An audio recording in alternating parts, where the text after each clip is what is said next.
स्वामी परमहंस योगानंद ने बुरे कर्मों का फल तुरंत क्यों नहीं मिलता? इस प्रश्न का उत्तर बहुत गहराई और आध्यात्मिक दृष्टिकोण से दिया है। वे कर्म, समय और आत्मा के विकास को समझने का एक सूक्ष्म और व्यवहारिक तरीका बताते हैं। कर्मों का फल तुरंत न मिलना प्रकृति का गहरा और रहस्यमय नियम है, जो केवल बाहरी जगत ही नहीं बल्कि आत्मिक विकास से भी जुड़ा है। जब हम कोई कार्य करते हैं, चाहे वह अच्छा हो या बुरा, तो वह एक ऊर्जा के रूप में ब्रह्मांड में प्रवाहित हो जाता है। यह ऊर्जा एक बीज के समान होती है, जिसे फल बनने के लिए समय, परिस्थिति और वातावरण की आवश्यकता होती है। ये प्रकृति की नियमबद्ध प्रक्रिया है, जिसे कोई भी बदल नहीं सकता। जैसे कोई किसान खेत में बीज बोता है और फिर उसे पानी देता है, धूप सहता है, मिट्टी का ध्यान रखता है और महीनों इंतजार करता है, तब जाकर वह बीज पौधा बनता है और फल देता है। ठीक उसी तरह हमारे कर्म भी तुरंत फल नहीं देते, बल्कि एक निश्चित समय और योग्यता के अनुसार अपना परिणाम देते हैं। अगर हर बुरा कर्म तुरंत अपना दंड दे देता, तो दुनिया भय के वातावरण में जीती आत्मा विकास की संभावना खत्म हो जाती और इंसान कभी समझदारी और विवेक से कर्म करने का महत्व नहीं समझ पाता। प्रकृति जानती है कि हर आत्मा सीखने, अनुभव करने और खुद को सुधारने के लिए समय की हकदार है। इसलिए वह समय देती है ताकि हम अपने कर्मों के पीछे के कारणों को जानें, गलतियों से सीखें और सच्चे हृदय से स्वयं को बेहतर बना सकें। कभी कभी बुरे कर्म का फल वर्षों बाद आता है, कभी अगले जन्म में और कभी किसी दूसरे रूप में, जैसे मानसिक पीड़ा, सामाजिक अपमान या शारीरिक कष्ट। लेकिन यह निश्चित है कि कोई भी कर्म व्यर्थ नहीं जाता। ये देरी कोई अन्याय नहीं है, बल्कि यह आत्मा के विकास की प्रक्रिया है, जहां ईश्वर और प्रकृति दोनों हमें अवसर देते हैं कि हम अपने अंदर झांकें, पश्चाताप करें और उच्चतर चेतना की ओर बढ़ें। इस नियम का उद्देश्य सजा देना नहीं, बल्कि आत्मा को शिक्षित करना है। इसलिए जब भी हमें लगे कि किसी बुरे व्यक्ति को तुरंत दंड नहीं मिला, तो ये याद रखना चाहिए कि प्रकृति शांत है, पर अंधी नहीं। वह समय आने पर अपने नियमों के अनुसार हर कर्म का पूरा हिसाब चुकता करती है, बिल्कुल सही समय पर, बिल्कुल सही तरीके से। दैवी विधान, डिवाइन लॉ, अत्यंत सूक्ष्म, सटीक और न्यायपूर्ण व्यवस्था है, जो संपूर्ण ब्रह्मांड को संतुलन और नियमबद्धता के साथ संचालित करती है। यह कोई मनुष्य द्वारा बनाया गया कानून नहीं है जिसे तोड़ा या बदला जा सके, बल्कि यह ईश्वर द्वारा स्थापित एक ऐसी व्यवस्था है जो हर आत्मा, हर कर्म और हर विचार तक पर समान रूप से लागू होती है। यह विधान न केवल हमारे बाहरी कार्यों को देखता है, बल्कि हमारी भावनाओं, इरादों और चेतना के स्तर तक को मापता है।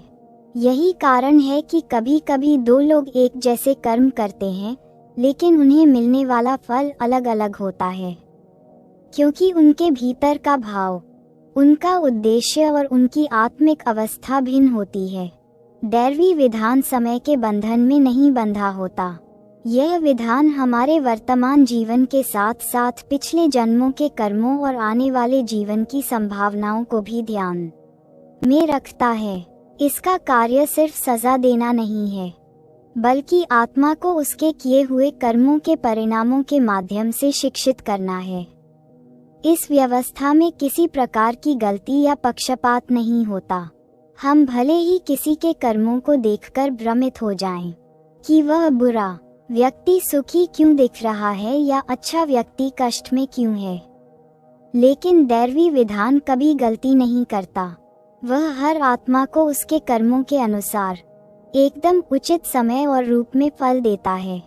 स्वामी योगानंद कहते हैं कि यह विधान इतना सूक्ष्म है कि यह हमारे प्रत्येक विचार और भावना तक को गिनता है, क्योंकि वही हमारे कर्मों का बीज बनते हैं।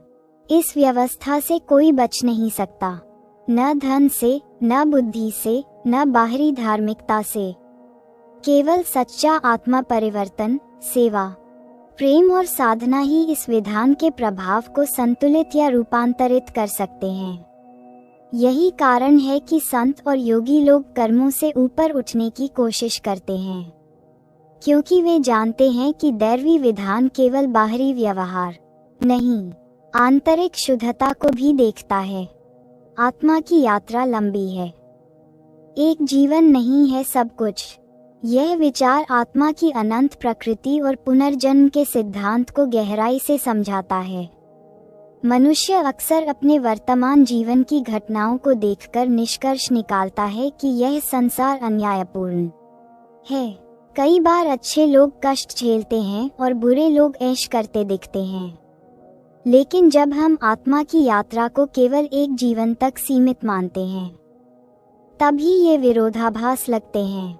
वास्तव में आत्मा एक दिव्य चिंगारी है जो ईश्वर से निकली है और अनेक जन्मों की यात्रा पर है।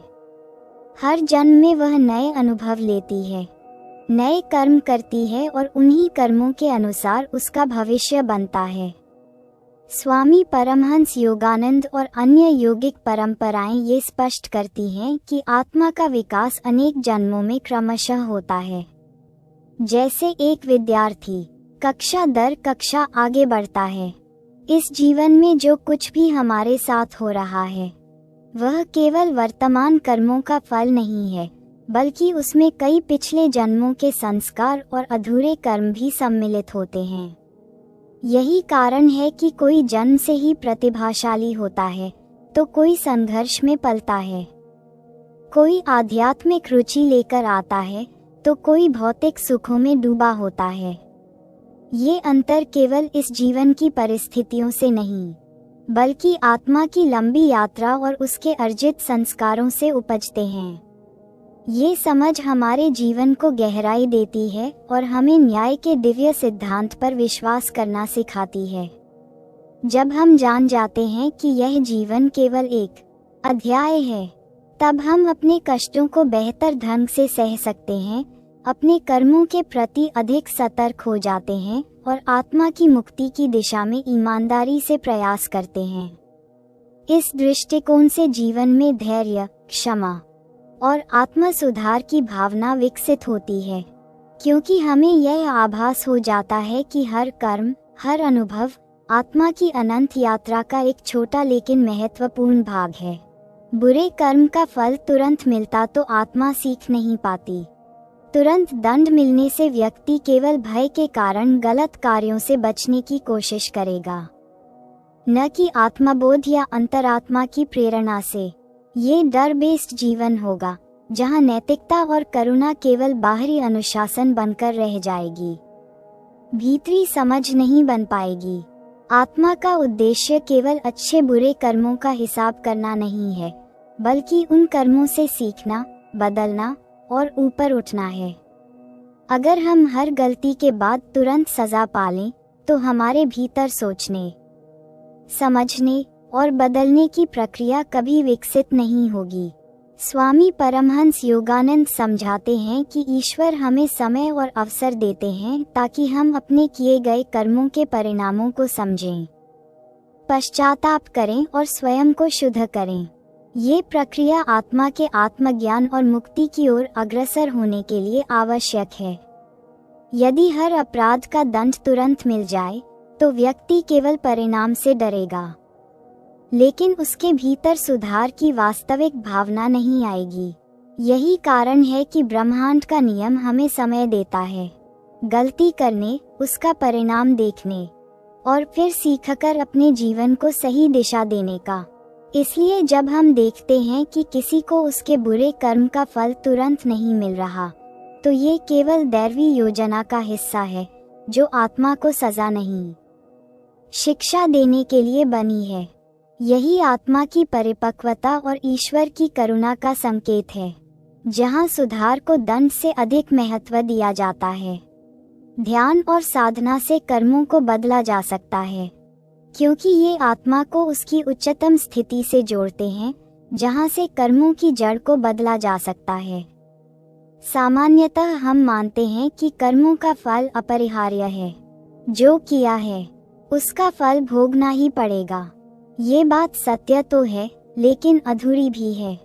स्वामी परमहंस योगानंद और अन्य सिद्ध योगियों का अनुभव ये बताता है कि जब कोई व्यक्ति गहरे ध्यान, प्रायश्चित और ईमानदार आत्मा सुधार के मार्ग पर चलता है, तो वह अपने भीतर की चेतना को इतना शुद्ध कर सकता है कि कई नकारात्मक कर्म निष्क्रिय या शांत हो जाते हैं। जैसे सूरज की गर्मी में बर्फ पिघल जाती है। ध्यान के माध्यम से जब मन शांत होता है और आत्मा भीतर की ओर जागृत होती है, तब व्यक्ति अपने कर्मों की गहराई को समझने लगता है। ये समझ केवल बौद्धिक नहीं होती, बल्कि एक आंतरिक अनुभव बन जाती है। जैसे जैसे साधना गहरी होती है, आत्मा में छिपी हुई करुणा, प्रेम, क्षमा और विवेक की शक्ति जागृत होती है, जो पुराने नकारात्मक संस्कारों को बदलने या काटने में समर्थ होती है। यही कारण है कि संतों के जीवन में कई बार भारी कठिनाइयां नहीं आती, क्योंकि उनके कर्म पहले ही साधना के अग्नि में जल चुके होते हैं।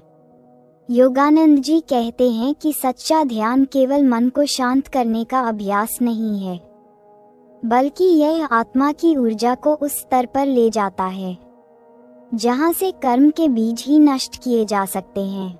यह कोई जादू नहीं, बल्कि दिव्य विज्ञान है, जो निरंतर अभ्यास, प्रेम और ईश्वर में पूर्ण समर्पण से फल देता है। इसलिए ध्यान और साधना केवल मन की शांति के लिए नहीं, बल्कि कर्मों की दिशा बदलने और आत्मा की मुक्ति के लिए सबसे शक्तिशाली माध्यम है। स्वामी परमहंस योगानंद जी के अनुसार बुरे कर्मों का फल तुरंत न मिलना कोई अन्याय नहीं, बल्कि एक दिव्य योजना है, जो आत्मा को सुधारने, सिखाने और आगे बढ़ने का अवसर देती है। यह एक प्रेमपूर्ण ब्रह्मांड की प्रणाली है, जहां हर चीज का समय निर्धारित है।